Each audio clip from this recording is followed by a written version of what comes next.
પ્રસાદ જોજો શક્તિ રહેશે, શક્તિ રહેશે. પ્રસાદ વિશ્રામ કરવા જેટલી શક્તિ હોય તો ઘણું.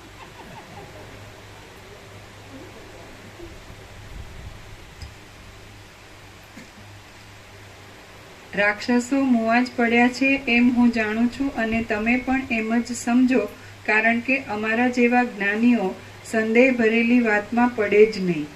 કમળ સરખા નેત્રવાળા મહાત્મા રામને હું જાણું છું તેમ મહાતેજસ્વી વશિષ્ઠ તેમજ બીજા દીર્ઘદ્રષ્ટાઓ પણ તેમને જાણે છે.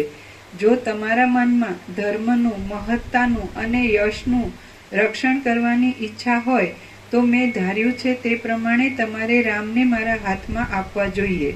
મારો એ યજ્ઞ 10 અહોરાત્ર પહોંચે એમ છે અને તેમાં રામે યજ્ઞનો ભંગ કરનારા મારા વેરી રાક્ષસોને મારવાના છે.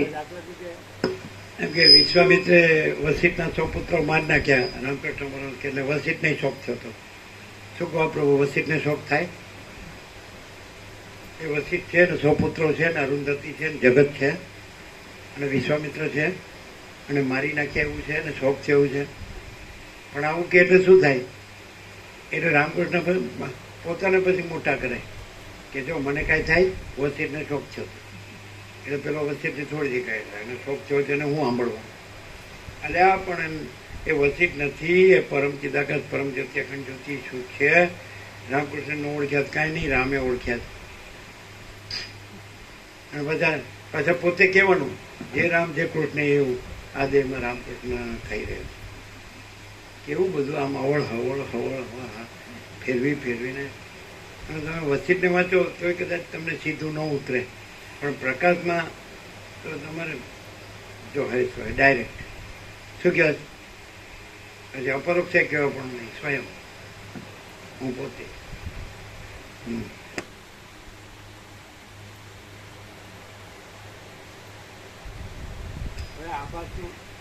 આભાસનું કાંઈ કરવું હોય તો અમે કદી ખોટું કહેતા જ નથી, પણ આભાસ જ ખોટો જ, હું ખોટું કહેતા નથી.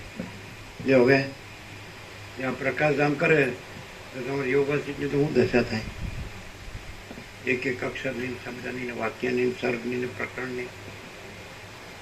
પછી એ પોતે જ કહી દે કે આ શબ્દો કાંઈ નથી.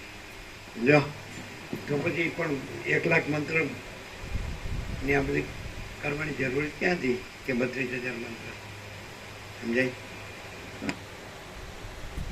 એક મંત્રની જરૂર છે. હું એમ ન કહું કે હું પરમ ચિદાકાશ પરમ જ્યોતિ છું, તો કહું તો જ છું, એમ કહેવાની જરૂર છે. શું કહેવાનું કહેવાતું નથી. શું પ્રસાદ આપજો, જવું છે અને પ્રસાદ આપો. આપે છે તમે બેસો.